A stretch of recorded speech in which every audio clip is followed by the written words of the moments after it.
बिस्मिल्लाहिर्रहमानिर्रहीम। अस्सलाम वालेकुम नाज़रीन, लाइव डॉक्टर शाहिद मसूद के साथ मैं हूं नाइला अली। नाज़रीन, मेरी और लाइव डॉक्टर शाहिद मसूद की टीम की जानिब से आप तमाम को ईद की खुशियां बहुत मुबारक हों। आज मुल्क भर में ईद उल फितर इंतहाई जोश जज्बे के साथ मनाई जा रही है। इस मौके पर सदर आरिफ अलवी साहब और वज़ीर आज़म शहबाज शरीफ साहब ने कौम को मुबारकबाद दी।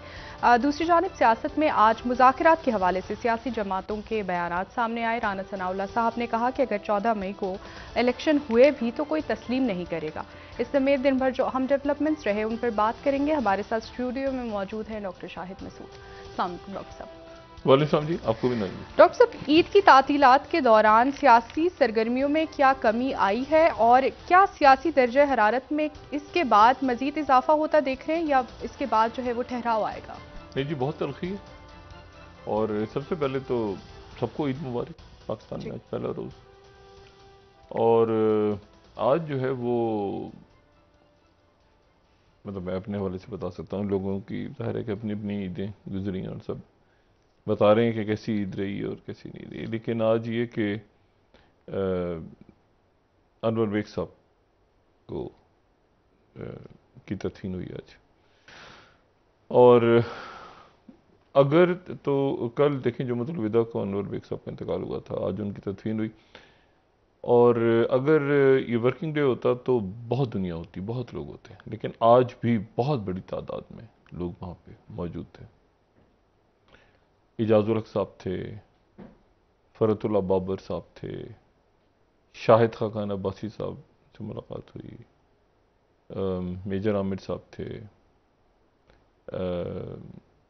जुल्फी बुखारी साहब थे, बहुत बड़ी तादाद में। और मैं बहुत से नाम शायद यहाँ पे स्किप कर जाऊँ, लेकिन मतलब तमाम सियासी और समाजी है, बहुत बड़ी तादाद में। और उसके बाद जो है वो अल्लाह ताला उनके दर्जात बुलंद फरमाए। अनवर बेग साहब की कमी बहुत महसूस होगी। इस्लामाबाद में जो लोग रहते हैं वो जानते हैं कि अनवर बेग साहब का जो हल्का अहबाब था वो किस कदर वसी था। वहाँ पर जो है वो अच्छा, अब अनवर बेग साहब की तदफीन के मौके पे मेरी जो है वो हामिद मीर साहब से मुलाकात हुई। और हामिद मीर साहब ने एक या दो रोज़ पहले नसीम जहरा साहिबा के प्रोग्राम में कुछ बात की है जो बड़ी वायरल हुई है, उसकी जो क्लिप है। और वो बाजवा साहब के हवाले से कि कश्मीर के ऊपर क्या मामला था। तो मैं हामिद मीर साहब से खुद भी चाह रहा था कि इससे हटके भी कोई और मौके किसी और वक्त पूछूं उनसे कि ये किस गुफ्तगू का जिक्र हो रहा है, क्योंकि एक गुफ्तगू जो है वो ऐसी थी जिसमें जो नसीम जहरा साहिबा उसमें थी, तो मैं कहाँ था। मैं ये सोच रहा था कि कौन सी गुफ्तगू। मैंने हामिद मीर साहब से फिर उसको क्लैरिफाई किया, तो पता चला जिस गुफ्तगू का जिक्र हामिद मीर साहब कर रहे हैं, हामिद मीर साहब ने कहा कि कई दफ़ा बाजवा साहब ये बात कह चुके हैं। तो मैंने सिर्फ उनसे ये पूछा कि क्या ये वो मुलाकात है जो मेरी मौजूदगी में एक मुलाकात मेरी हुई थी। मुलाकात क्या थी? यौम शोहदा। मैं ISPR के और किसी तकरीब में शरीक नहीं होता सवाए यौम शोहदा की तकरीब में, और वो भी उसकी जाहिर है कि मैं कोशिश करता हूँ वहाँ पे ज़रूर हूँ। तो ये 2019 में जो है, मेरा ख्याल है या हाँ 2019 में ग़ालिबन 2019 में या 20 में 19 में ये ISPR की तरफ से एक तकरीब हुई थी जो कि रवायती बड़े अंदाज में नहीं थी। ये 2020, मैं इसलिए नहीं कह रहा कि 2020 में तो कोविड था, तो शायद ये 19 का ही वाक़या है जो मैं रिकॉल कर रहा हूँ इस वक्त। तो उसमें जो है वो वहाँ पर हामिद मीर साहब ने फिर से मैंने क्लैरिफाई किया कि क्या ये वो वाक़या है जिसमें मैं भी मौजूद था यौम शोहदा। तो वहाँ पर बहरहाल बाजवा साहब ने एक बात की थी, और वो बात उस गुफ्तगू वो कोई ख़िताब वगैरह नहीं कर रहे थे, बल्कि उस वक्त जो DG/ISPR थे जनरल आसिफ गफूर साहब, उनसे मैंने गुजारिश की थी कि मैं वहाँ पे ज़्यादा देर नहीं ठहरूंगा, तकरीब ख़त्म होने के बाद मैं कोशिश करूँगा कि मैं चला जाऊँ। वहाँ मौजूद एक दो शख्सियात से मैं बात गुरेज कर रहा था कि मैं उनसे बात करूँ, जनरल फैज समेत। तो आसिफ गफूर साहब जो हैं उन्होंने कहा कि नहीं आप ठहरें, और इसके बाद आर्मी चीफ जो है उनसे, तो वहाँ पे फिर हम बाहर चले गए और सैंडविचेस वगैरह सर्व किए, बड़े अच्छे ऑफिसर्स और ISPR के सारे लोग। तो वहाँ पर जो है वो बाजवा साहब, मैं अवॉइड कर रहा था लेकिन बहरहाल बाजवा साहब ने बात की। मैं यहाँ पे वो ऑफ द रिकॉर्ड बात नहीं करना चाह रहा, लेकिन वो बात मेरी गुफ्तगू और बाजवा साहब की गुफ्तगू कोई मुनासिब नहीं गई, और मैं बाजवा साहब से एक्सपेक्ट नहीं कर रहा था। मैं आज भी उनकी इज्जत करता हूँ, और लेकिन मैं बाजवा साहब से बिल्कुल एक्सपेक्ट नहीं कर रहा था कि वो उस अंदाज में बात करेंगे। और वो कश्मीर से रिलेटेड बात थी, और अमेरिका और चाइना से रिलेटेड भी थी। सही। उस गुफ्तगू के कुछ हिस्से में हामिद मीर साहब भी थे। तो हामिद मीर साहब ने आज मुझे कहा कि अच्छा, फिर उसके बाद मैं वहाँ से चला गया था। मैं उस गुफ्तगू को छोड़ के वहाँ से ISPR से चला गया था, और मैंने एक्सक्यूज़ किया था, और आसिफ गफूर साहब ने भी कहा था कि बस एक बदमज़गी सी थोड़ी सी हुई है, तो डॉक्टर साहब बस सब। मैंने कहा जी मैं एक्सपेक्ट नहीं कर रहा था कि ये इस अंदाज में, इस टोन में बात होगी, लेकिन बहरहाल वो बात हुई। उनका अपना नुक्ता नज़र था, यानी मैं ये नहीं कह रहा कि कोई उसमें कोई यानी कोई तौहीन वाला, लेकिन वो ऐसी गुफ्तगू थी जिसमें मैं तवक्को नहीं कर रहा था, और ना वो तवक्को शायद कर रहे थे कि मैं वो जवाब दूंगा। तो मैं वहाँ से, और वो जो कंडीशन थी वो बहरहाल पूरी रही कि कुछ शख्सियात से मैं मिलना नहीं चाह रहा उनको मेरे सामने, तो आसिफ गफूर साहब ने वो कंडीशन तो पूरी कर दी थी, मैं उनका शुक्रगुजार हूँ। तो मैं वहाँ से फिर चला गया था। सही। तो मैंने हामिद मीर साहब से कहा कि ये वही, तो उन्होंने कहा नहीं, ये तो बहुत दफ़ा उसके बाद भी बाजवा साहब ये बात करते रहे हैं कश्मीर के हवाले से, और ये बात जो है ये सिर्फ कश्मीर के हवाले से नहीं थी, ये बात जो है ये और रीजन के और ममालिक के हवाले से भी थी। अच्छा। और मैंने आपसे कहा ना कि एक तो फिर ये है जिसमें तो तकरीब में उन्होंने शायद कोई बात की, लेकिन ये बात ऐसे थी कि दो तीन लोग होते हैं ना, तो खड़े बात कर रहे होते हैं, और फिर उसके बाद वो एक्सचेंज होती है उनमें बात, और वो फिर ख़राब हो जाती है बात। वो इस तरह से हुआ था मामला, और वो बात ठीक थी जो हामिद मीर साहब ने कही है, लेकिन इससे ज़्यादा कुछ बात थी हम पब्लिक फोरम पे मैं नहीं करना चाह रहा। अच्छा, तो ये चूंकि अनवर बेग साहब के जनाजे पे हामिद मीर साहब भी मौजूद थे, तो वो क्लिप भी वायरल था, तो मैंने उस हवाले से बात की। और फिर जब वापस आया, अच्छा इसके बाद अब एक यहाँ पे एक और बात भी, और मैं उस पर तवक्को करता हूँ कि इमरान खान साहब का भी इस पे अब मौक़िफ़ आएगा। वो लोग जो यूट्यूब पे हैं या सोशल मीडिया या बाकी, उनकी तरफ से नहीं, इमरान खान साहब की तरफ से इस पे आएगा, क्योंकि इस पे फिर मैंने इमरान खान साहब से बात की थी सही इस इशू पे, तो उनका जो जवाब था वो मेरे ख्याल से खुद बयान करें तो बेहतर है। और वो इस बात को बताएं कि क्या बात हुई थी। उसमें मशरिक़ वस्ता के हमारे बरदर अरब ममालिक के हवाले से भी बात थी, और ये जो मौजू है इस पर भी बात हुई थी। तो मैं तवक्को करता हूँ कि ख़ुद इमरान खान साहब या शाह महमूद कुरैशी साहब या बाकी जो मरकज़ी लीडरशिप है वो इस बात का जवाब देगी कि क्या हुआ था 2019 में, और क्या वो ऑन बोर्ड थे या नहीं थे।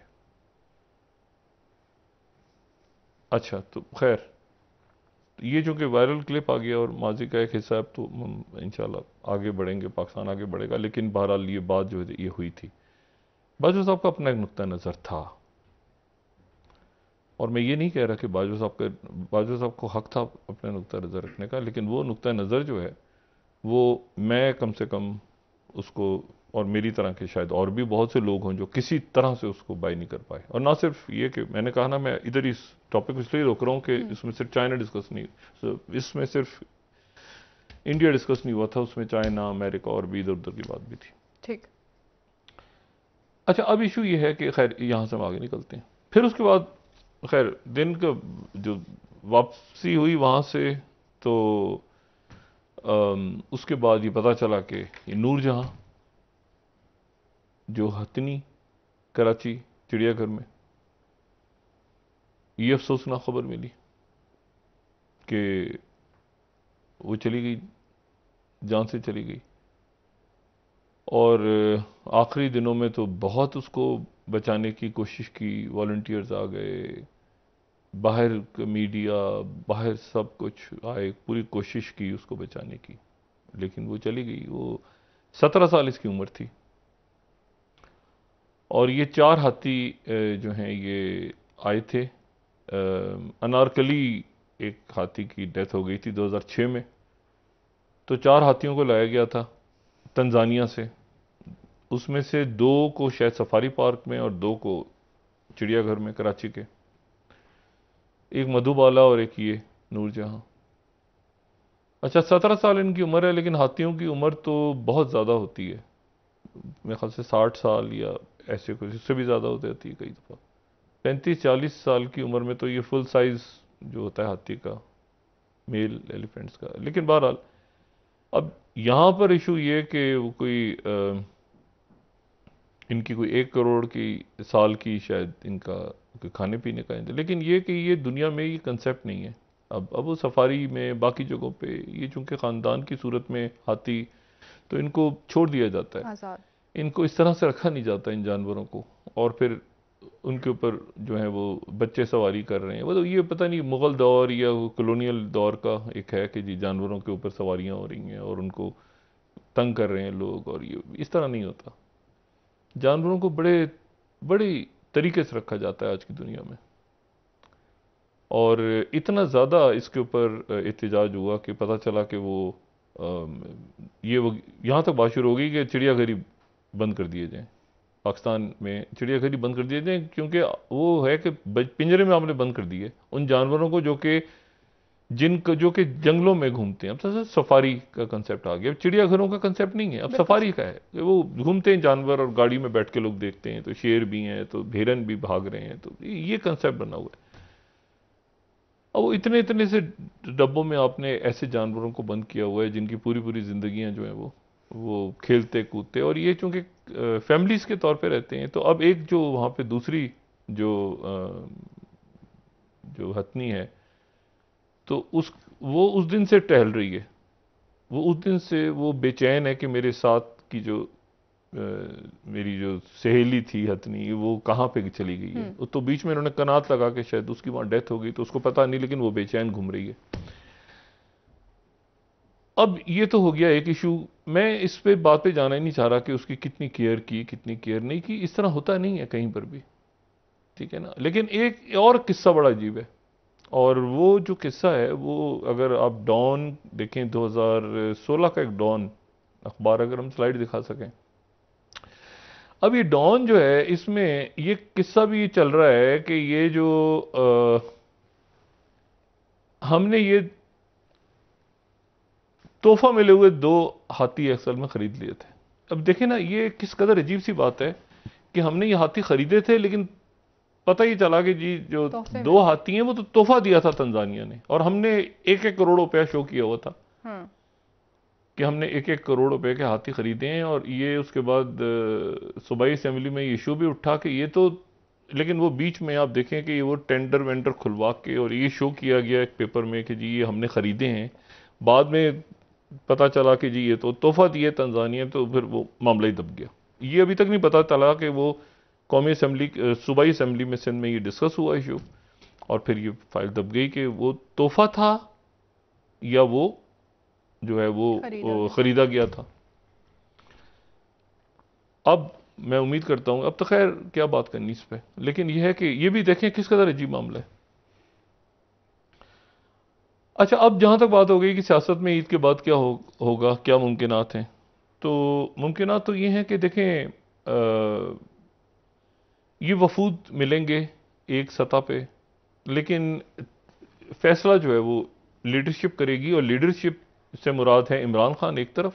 इमरान खान साहब की ये जो टिकट्स वगैरह पे जो थोड़ा सा इशू खड़ा हुआ है, कुछ लोगों को टिकट्स मिले, कुछ की नाराजगी होगी, उस पर इमरान खान साहब आज दोबारा उसको रिव्यू कर रहे हैं ताकि वो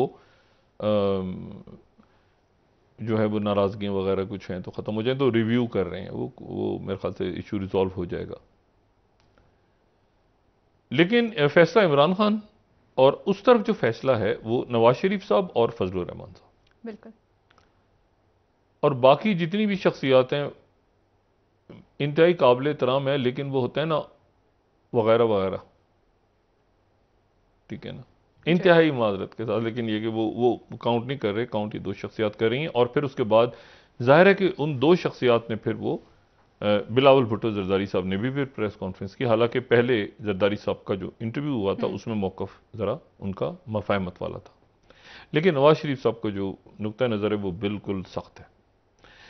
अब ये जो साद रफीक साहब की मुलाकात होगी, कायरा साहब की मुलाकात होगी, असद कैसर साहब से रब्ता होगा, ये कब होगा, कैसे होगा, बातचीत शुरू हो गई है, और ये 26 तारीख को कोई इत्तेहाद के सरबराहान का इजलास होगा। मेरा ख्याल है नहीं होगा, हम फॉलो करेंगे इंशाल्लाह, इसको देखेंगे, लेकिन मेरा ख्याल है कोई इत्तेहादी इजलास नहीं होगा। उसकी वजह यह है कि नवाज शरीफ साहब और फजलुर रहमान साहब तो इस बेंच को ही नहीं मानते, इसको मान ही नहीं रहे,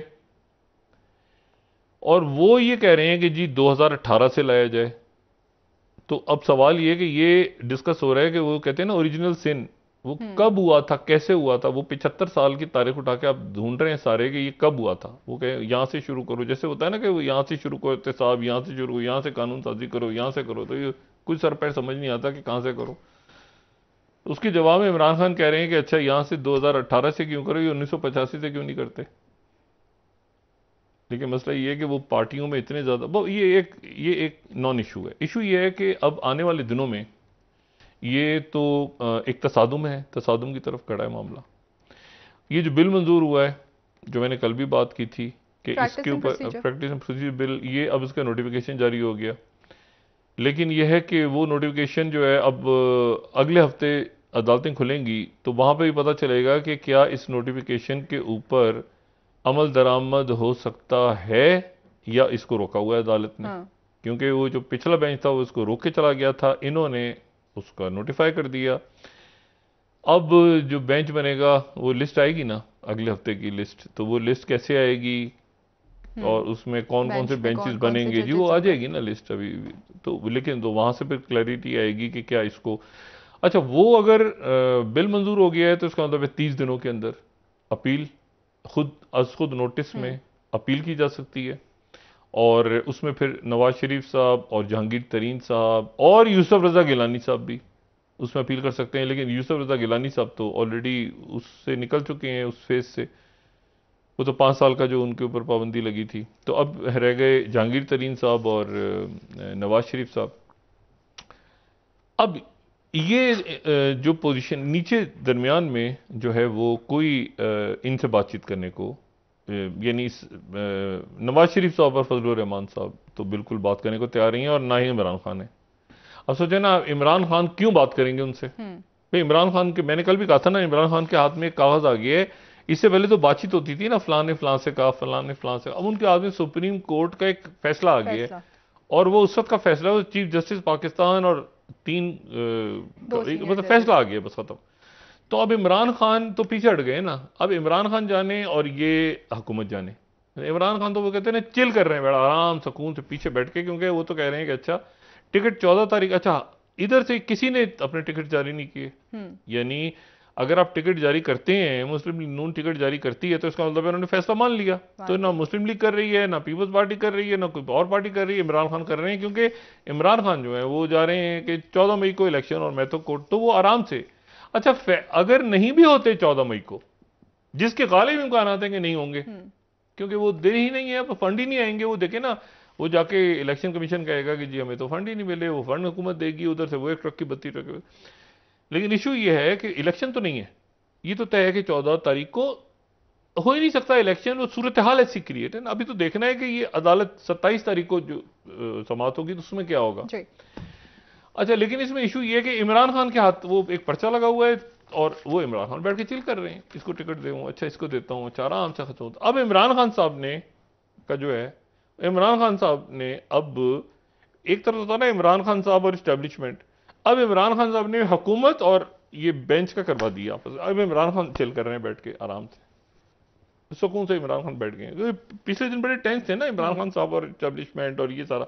अब अदालत, सुप्रीम कोर्ट और सुप्रीम कोर्ट का ये बेंच, उसमें बाकी बेंच कैसे बनते हैं, क्या चीफ जस्टिस बनाते हैं बेंच, या बेंच तो चीफ जस्टिस से बनाएंगे, अज खुद नोटिस के ऊपर एक इशू है ना, अज खुद। और क्या नवाज शरीफ साहब जो हैं, वो नवाज शरीफ साहब की मुलाकात के हवाले से जो खबर आ रही है, उनकी मुलाकात हुई है सऊदी अरेबिया में गालिबन, जो मरीम औरंगजेब साहबा ने बताया, और वो 30 मिनट की मुलाकात है।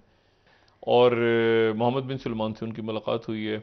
और उसके बाद लेकिन यहाँ पर मैं दुनिया अखबार आज का उसको मैं कोट कर देता हूँ कि ऐसी खबरें, फिर उसमें रेफरेंस भी देना पड़ता है कि भाई ये चूंकि पब्लिश हुआ है। दुनिया अखबार की 16वीं स्लाइड कह रही है कि IMF के साथ इजलास जो है वो बेनतीजा हुआ है। ये वो इजलास है जिसके लिए फाइनेंस सेक्रेटरी अमेरिका गए हुए थे।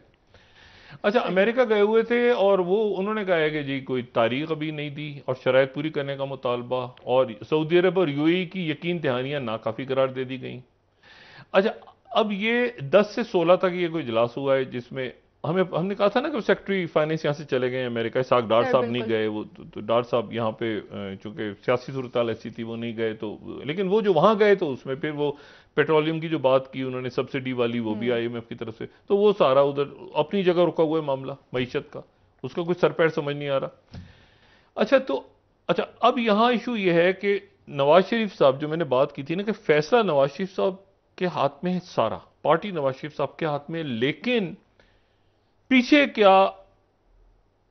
कहते हैं ना, वो क्या पीछे उनकी एब्सेंस में क्या हुआ है, ये अब नवाज शरीफ साहब को इसका इदराक है। उनको अच्छी तरह, हाँ, नवाज शरीफ साहब को इदराक है, मैंने कल भी बात की थी, उनको इदराक है। और जिसकी वजह से हम ये समझ सकते हैं, देखिए ना, शहबाज शरीफ साहब आज लाहौर में थे, आज उन्होंने जेल का दौरा किया, आज मुलाकातें की, उन्होंने सर्विसेज चीफ को फोन किया, सब कुछ किया, लेकिन यह है कि हाँ, लेकिन वो ईद पे नहीं गए। कल रात को जा सकते थे इसके, हाँ वो जा सकते थे और ईद मना सकते थे नवाज शरीफ साहब के साथ। तो एक मामला ऐसा है कि नवाज शरीफ साहब को यकीनन, देखिए नवाज शरीफ साहब जो हैं वो एक सख्त गिर रवैया रखते हैं सियासत में, और शहबाज शरीफ साहब जो हैं वो एक नरम मिजाज आदमी है, लेकिन फैसला बहरहाल शहबाज शरीफ साहब का तो नहीं है, नवाज शरीफ साहब का है। अब मसला यह है कि यहां पे नवाज शरीफ साहब ने बात, एक उनको जिस किसी ने भी कहा होगा कि भाई आप आ जाएं और ये ऐसे होगा, देखिए जावेद लतीफ साहब हैं या बाकी शख्सियत हैं, वो नवाज शरीफ साहब वो बात करते हैं तो पता चलता है नवाज शरीफ साहब की बात आ रही है सामने।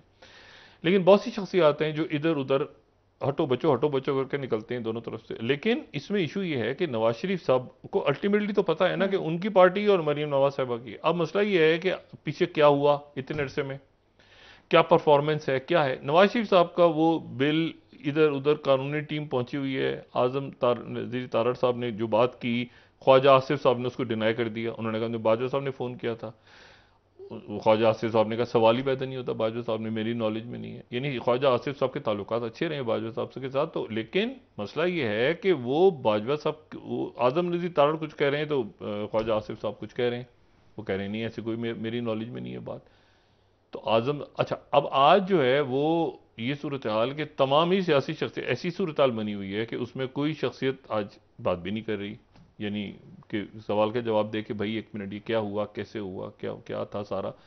क्योंकि नवाज शरीफ साहब जो हैं उनका नुक्ता नज़र कुछ और यकीनन होगा बाजवा साहब के हवाले से, तभी तो उन्होंने एक्सटेंशन नहीं दी। अब ख्वाजा आसिफ कह रहे हैं कि एक्सटेंशन जो है वो नहीं लेनी थी, बाजवा साहब ने एक्सटेंशन लेनी थी, चाहते थे वो, मतलब इन्वर्टेड कॉमर्स में है ना ये बात, मतलब ये ये कोई ख्याल नहीं है, ये सोच लेनी थी बाजवा साहब ने एक्सटेंशन। बाजवा साहब क्या इसलिए इमरान खान को हटाया था उन्होंने और सारा मामला, और इमरान खान साहब भी कह रहे थे कि मैं भी 6 महीने देने के लिए तैयार हूं एक्सटेंशन, और ये भी तैयार हो गए थे। और आप उस जमाने के मैं बयानात या पेपर नहीं दिखाना चाह रहा, लेकिन बात हुई थी और एक पूरी यहां से पार्टी गई थी, जो यानी एक हिस्सा मुख्तलिफ पार्टियों का जो बात कर रहा था जाके कि बाजवा साहब जो हैं वो उनको एक्सटेंशन दी जाए, और बाजवा साहब एक्सटेंशन लेने को तैयार थे। तैयार क्या थे, वो चेंजिस कंडीशन पे हुआ था सारा मामला हुकूमत का। अब बाजवा साहब पे सामने डाल दिए मलबा, ठीक है। मैंने तो सिर्फ ये बात की है कि ये बात जो कश्मीर के हवाले से थी उसको मैंने इंडोर्स इसलिए किया कि एक और मुलाकात में भी ऐसी बात हुई थी आसिफ गफूर साहब, और इत्तेफाक से हामिद मीर साहब भी थे, तो और कुछ हिस्सा उसका हामिद मीर साहब ने सुना ये ना, लेकिन हामिद मीर साहब कहते हैं तो बहुत दफा मुझसे हमारे सामने बात कर चुके हैं कश्मीर के हवाले से, तो इसलिए मैंने जिक्र किया। और मैंने साथ ये भी कहा कि वो उनका नुक्ता नज़र था, ये मेरा ज़ाती नुक्ता नज़र था, और शायद और भी बहुत से लोगों का नुक्ता नज़र हो जो उनसे डिफर करता हो, और एग्जैक्ट गुफ्तगू जो थी वो मैं यहाँ पे नहीं बात कर रहा, लेकिन मैं सिर्फ ये आपसे बात कर रहा हूँ कि एक्सटेंशन तो देनी थी उनको, और उन्होंने मतलब उन्होंने लेनी थी, देनी इन्होंने किसी ने क्या थी, वो नवाज शरीफ साहब का आखिर में उनका फैसला हुआ कि भाई ये मेरिट पे होगा। वहां से ये किस्सा तमाम पूरी जो कहानी ने जो पलटी है वो वहां से पलटी है, ठीक है। और उसमें जो है वो तो अब ये चीजें जो है वो आगे, खैर हम तो वहां से गुजर गए, अब आ गए इसके ऊपर कि आगे अदालत के ऊपर, तो नवाज शरीफ साहब का तो हाथ चांद से। अच्छा, फिर मौलाना फजलुर रहमान भी जो बात कर रहे हैं वो भी नवाज शरीफ वाली साहब की वाली बात है कि वो फजलुर रहमान साहब कर रहे हैं कि हम क्यों बैठे इनके साथ, हम क्यों मुज़ाकरात करें, हम तो मानते ही नहीं है, तो जजों को आना चाहिए पार्लियामेंट में। अगर मुज़ाकरात नहीं होते सियासी कोई मुज़ाकरात नहीं है, अदालती फैसला तो बरकरार रहेगा, मुज़ाकरात होंगे। भाई इमरान खान कह रहे हैं कि ये अदालती फैसला है, अदालत का फैसला इंप्लीमेंट नहीं होगा, अदालत क्या इंप्लीमेंटेशन करवा सकती है उस फैसले पे, क्या ये जो कानून बन गया है अदालत ने इसको जो रोका था, उन्होंने कह दिया था तो रोक दिया जाए, क्या अदालत खुद इसको, ये देखें इस फैसले के ऊपर अब अदालत की तरफ है ना सुप्रीम कोर्ट, कि क्या सुप्रीम कोर्ट के जो जजेस हैं वो क्या चीफ जस्टिस के ऑर्डर को मानते हैं कि नहीं मानते, मतलब खत्म बात। चीफ जस्टिस एक ऑर्डर दे गए थे कि भाई इसको यहां रोक दिया जाए, इन्होंने बिल पास करके और उन्होंने कहा इसको आगे ना मूव किया जाए, इस पे सदर भी साइन कर दे तो भी सदर साइन नहीं कर सकता, ये भी नहीं पास हो, तो रोक उसको स्टिल कर दिया था, मगर रोक दिया था जी। अब सवाल ये है कि बाकी जज साहिबान जो हैं अगले हफ्ते क्या वो अपनी चीफ जस्टिस साहब की बात सुनेंगे या नहीं सुनेंगे, और अगर सुनेंगे सारे तो फिर उसके बाद यहां पे क्या पोजीशन बनेगी, अटॉर्नी जनरल भी जो है उनकी पोजीशन भी क्या होगी, क्योंकि आखिर में कमरे में जब गए हैं तो गालिबन अटॉर्नी जनरल और फारूक नाइक साहब ने यही कहा कि जी हमें वक्त दिया जाए, और इसी दौरान फजलुर रहमान साहब ने कहा कोई बात नहीं होगी। अब जो कोई बात नहीं होगी तो फिर ये साद रफीक साहब और असद कैसर साहब और फिर ये कह कि फैसला तो ऊपर करना है, और ऊपर ये लाहासिल, मैंने कहा नहीं बिल्कुल फजूल। 26 तारीख को इजलास होगा भाई, ईद के दिनों में हम बैठ के अर्जेंट नहीं, 26 को मिलेंगे, 27 को पेश, कोई डायलॉग नहीं, मुझे तो किसी किस्म का कोई डायलॉग होता नजर नहीं आ रहा। क्या आप समझते हैं कि इस सूरत में हुकूमत को, मेरा ख्याल है नवाज शरीफ साहब को इस बात का, नवाज शरीफ साहब को इस बात का इदराक हो जाना चाहिए, और मेरा ख्याल से है अब कि उनको इदराक हो जाना चाहिए कि उनके पीछे उनकी गैर हाजिरी में मुल्क में जो ये अंडा घोटाला टाइप अरेंजमेंट बना है, जिसमें बहुत ज़्यादा शायद फजलुर रहमान साहब के भी स्टेक्स थे नहीं थे, लेकिन वो और बहरहाल नवाज शरीफ साहब के, इसमें नवाज शरीफ साहब के लिए जो है वो सूरत हाल नहीं है आइडियल, ठीक है। और नवाज शरीफ साहब को ये बात करनी चाहिए शहबाज शरीफ साहब के साथ, ठीक है, बराह रास्त बात करनी चाहिए कि आप जरा मुझे ये बताएं कि ये क्या इशू क्या है, ये क्या इश्यूज हैं, कैसे हो रहा है, मतलब कैसे आजम नजीर तारड़ वहां पहुंच गए। कभी आप कहते हैं कि हम मानते हैं कोर्ट को, कभी हम कहते हैं आप कहते हैं हम नहीं मानते, कभी पीपल्स पार्टी की सेकंड टीयर और हमारी पार्टी की सेकंड टीयर वहां पहुंच जाती है, कभी जो है वो आप कहते हैं कि नहीं वापस बुलाओ उनको, प्रेस कॉन्फ्रेंस कट हुई बीच में। देखिए ना नवाज शरीफ साहब और मौलाना साहब की बात के बाद ही मौलाना साहब की प्रेस कॉन्फ्रेंस आई ना दरमियान में वक्फे के दौरान, उससे पहले तो सारे वहां बैठे हुए थे, हुकूमती सारी पार्टियों के नुमाइंदे वहां चले गए थे सुप्रीम, तो अगर बेंच को नहीं मानते तो वहां चले गए थे। और फिर अदालत ने ही कहा कि भाई इसका मतलब है क्या वजीर आजम की बात पार्लियामेंट नहीं मान रही, यानी उन्होंने पॉइंट क्या रखा कि जी हम काबीना तो मान गई थी, पार्लियामेंट नहीं मानी जी। तो इसका मतलब है जो काबीना मान गई थी यानी वजीर आजम ने जो बात कही उसको पार्लियामेंट नहीं मानी,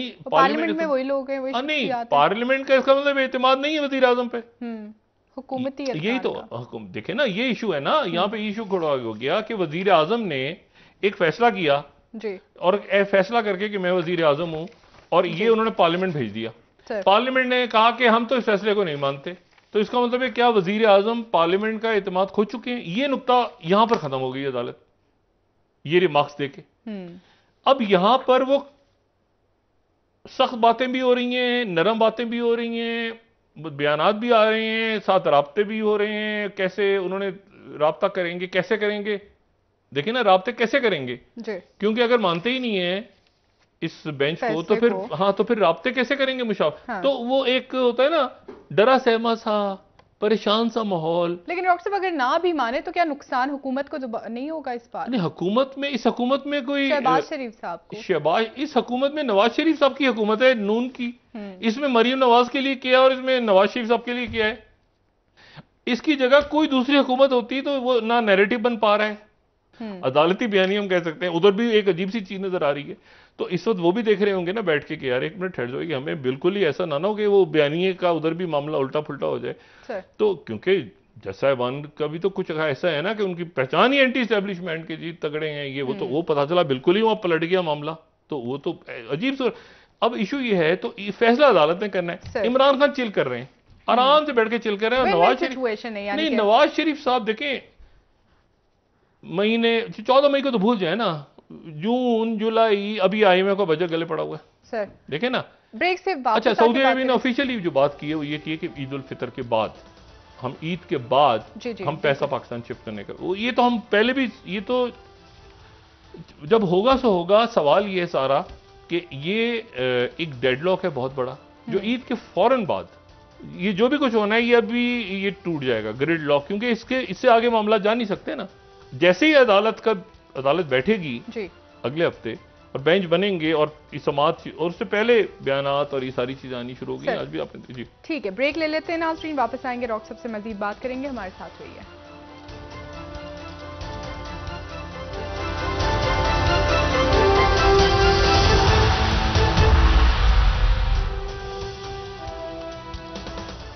वेलकम बैक नाज़रीन। जी डॉक्टर साहब, राना सनाउल्लाह साहब की जानिब से कहा गया कि अगर 14 मई को इंतखाबात का कहा भी जाए तो इसको कोई भी तस्लीम नहीं करेगा, तो उस सूरत में क्या अदालत की जानिब से जो अहकामात आएंगे उसके लिए तैयार है? 14 मई को मेरे ख्याल से इलेक्शंस ओपन नजर नहीं आ रहे। हाँ, उसके लिए ऐसी इश्यूज बहुत सारे इश्यूज ब्यूरोक्रेसी में, इलेक्शन कमीशन में, पिटीशंस आगे पीछे दाएं बाएं वो खड़ी हैं। और मैंने कहा ना, फैसला असल में अदालत ने खुद करना है कि वो कैसे फैसला इंप्लीमेंट करवाएंगे।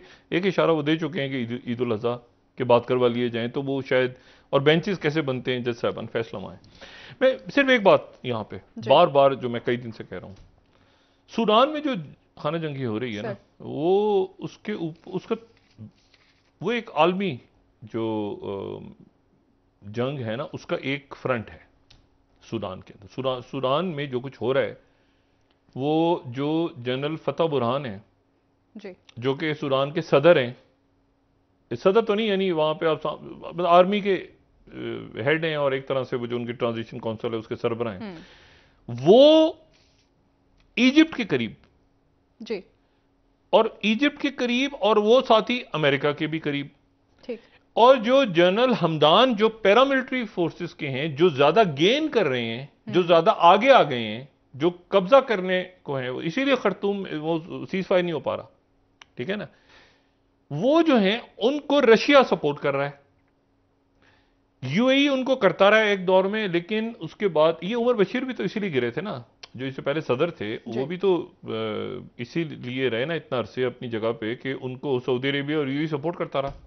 ठीक। सऊदी अरेबिया और यूएई का जब झगड़ा हुआ कतर के साथ, तो उनका टिल्ट कतर के अगेंस्ट नहीं गया, तो वो फारिग हुए, उसकी जगह नहीं आ गई। अब सऊदी अरेबिया और कतर के ताल्लुकात ठीक हो गए हैं, लेकिन इस दौरान ये हुआ कि दो वहां पे आके बैठ गए जो जनरल्स थे, जो असल में उन्हीं के थे, उमर बशीर के थे जी। अब इशू ये है कि इसमें ये आप ज़हन में रखें कि तो ये एक तरह से वॉर ऐसी है जिसके अंदर अगर आगे बढ़ रहे हैं ये इनके लोग जनरल हमीती के या हमदान के, तो आप समझ लें कि रशिया, किसी तरह से चाइना, किसी तरह से अरब ममालिक भी खामोशी से, हालांकि वो शो नहीं कर रहे, लेकिन वो आगे जाते जाते वो जो है वो यहाँ पे सूडान के अंदर, क्योंकि सूडान की इंपॉर्टेंस एक तो ये कि वो अच्छा, यहाँ पे परेशान जो है वो इजिप्ट है, जाहिर है। इजिप्ट की फौज आई थी, उनके फौजी पकड़ के वो बुरहान के, जनरल बुरहान है, जनरल सीसी तो एक क्लास फेलो है ना, एक साथ पढ़ चुके हैं कायरो में। दूसरी बात ये है कि ये इंपॉर्टेंट इसलिए है कि ये पोर्ट सूडान को ध्यान में रखें। ये जो पोर्ट सूडान है, अगर हम उसकी लोकेशन देखें तो पोर्ट सूडान जो कि रशिया के पास चली गई है, जो रशिया के पास जा रही है, वो पोर्ट सूडान की को नक्शे में अगर आप देखें तो पोर्ट सूडान बिल्कुल आपको ये देखें, उसकी अहमियत तो देखें ना आप। सामने सऊदी अरेबिया है, ये दरमियान में, ये ऊपर सुइस, ये इजिप्ट है ना ऊपर, ये सूडान के ऊपर जो है वो इजिप्ट है, यानी नॉर्थ में हम देखें तो इजिप्ट है। तो ऊपर से जनाब वो नहर सुइस आई और ये जनाब बहर अहमर और ये पोर्ट सूडान, यहाँ पे बैठ गया आके रशिया, यहाँ रशिया बैठ गया आके, ठीक है। नीचे जबूती में चाइना बैठा हुआ है, ठीक है। उसके बाद एरिटेरिया नीचे, ऊपर जबूती साथ वो ऊपर जो है वो बैठा हुआ है, चाइना बेस लगा के बैठ गए। और उसके बाद जो है वो दरमियान में लिबिया के अंदर खलीफा हफ्तार, ठीक है, जिनकी मुकम्मल सपोर्ट जो है वो हासिल है रशिया की भी और यूएई की भी। और उसके साथ ही वहां से फिर उसके बाद तो सुना। अच्छा, तो इशू ये है कि स्ट्रेटेजिक वैल्यू इसकी पूरी, ठीक है, ये पूरी स्ट्रेटेजिक वैल्यू। फिर दूसरी बात जो है वो ये ज़हन में रखें कि ये, अच्छा, जॉर्डन और ईरान की भी बात हुई आपस में, आज राब्ता हुआ है, जो मुबारकबादें ईद पे दे रहे हैं ना, तो देखें कि कौन किसको फोन कर रहा है। यानी ईद पे जॉर्डन के फॉरेन मिनिस्टर और ईरान के फॉरेन मिनिस्टर की बात हुई है। वो जॉर्डन जो कि इसराइल के, अच्छा, इसराइल और Iran Saudi Arabia Damascus, Jordan और ईरान, ठीक है। और वो जॉर्डन जिसका इशू पैलेस्टीनियन अथॉरिटी, हमास, वो डेलीगेशन सऊदी अरेबिया में। तो ये जो है, अच्छा, फिर दरमियान में ये बात ध्यान में रखें कि एक और जगह के ऊपर भी कब्जा क्या, वहां की भी लड़ाई है, और वो है चाड। चाड बज़ाहिर हमें लगता है ना कि ये ऐसी मुल्क है, यानी कि यहां पे बड़े अगली बड़ा बड़ा फड्डा है, ये अफ्रीका के जो मुल्क है ना, चाड की सरहद मिलती है सूडान के साथ। अब वहां पर ये हुआ कि ये गए चाड में, और यहां पर अमेरिका और रशिया और चाइना ये सब मुल्क आना चाहते हैं, तो वो गए और चाड में जाके मिलकर आ गए। ये मैं आपको सूडान का ट्रिब्यून दिखा रहा हूं, सूडान ट्रिब्यून दिखा रहा हूं 10वीं स्लाइड, कि इन्होंने एग्रीमेंट कर लिया जॉइंट बॉर्डर पे। जॉइंट बॉर्डर का मकसद ये था, चाड इनके इस तरफ है, सूडान यानी इस तरफ है, ठीक है। अच्छा, एग्रीमेंट चाड के साथ क्या किया कि ये जो जनरल हमदान या हमीती है, इनको जरा थोड़ा सा पीछे करना है। और तीसरा मुल्क कौन सा है, CAR जो कहते हैं ना, सेंट्रल अफ्रीकन रिपब्लिक, जो के बॉर्डर मिलते हैं, यानी सूडान, चाड और सेंटर। इन्होंने कहा कि यहां से, यानी जनरल हमदान को और उसके साथ ही वैगनर ग्रुप यानी रशिया को आप जरा साइड पे करो, ये एग्रीमेंट करके आ गए। थोड़े ही दिनों के बाद ही हुआ कि जनरल हमदान खुद, यानी पहले जनरल बुरहान गए, एग्रीमेंट करके आ गए, उसके बाद जो है वो फौरी तौर पे ये जो है ये आप देखें, नवी स्लाइड देखें, Egypt intelligence discuss Wagner group. यानी इजिप्ट जो है वो जनरल बुरहान से बात कर रहा था कि वैगनर ग्रुप क्या कर रहा है। वैगनर ग्रुप का समझ लें कि चाइना, सॉरी रशिया, ठीक है ना। तो रशिया के वैगनर ग्रुप के ऊपर वो बात कर रहे थे, इंटेलिजेंस चीफ, ये सूडान ट्रिब्यून ने रिपोर्ट छापी है। ये तो यानी जो इजिप्ट है वो थोड़ा सा टिल्ट टुवर्ड्स अमेरिका, और ये जो, और उनके साथ जनरल बुरहान, और नीचे जो जनरल हमदान जो आगे आ रहे हैं, बढ़ते जा रहे हैं, वो हमीती, वो जो है वो रशिया। और इस तरह की सूरत हाल के उन्होंने डिप्लोमेट्स को निकाल दिया, सारे डिप्लोमेट्स वगैरह को निकाल के जबूती से हो। तो ये इसको इस तरह देखें। अच्छा, चार्ट और ये जो था, इसमें ये हुआ कि जैसे ही वो जनरल बुरहान वहां बातचीत करके निकले, तो जनरल हमदान जो हमीती जो है वो खुद पहुंच गए चार्ट, और उन्होंने जाके ये पूरा डिस्कस कर लिया वहां पर कि भाई ये जो आपसे साहब मिलके गए हैं, मैं इनसे हट के आप बात करना चाह रहा हूं। ये आपको मैं 2022 की अगर आप देखें ना, हमीती से सूडान शुड बी ओपन, ये 8वीं स्लाइड, वो कह रहे हैं Sudan should be open to naval base accord with Russia. यानी जो हमीती है ना वो रशिया के हैं, बस यहां से आप खेल समझ जाएं।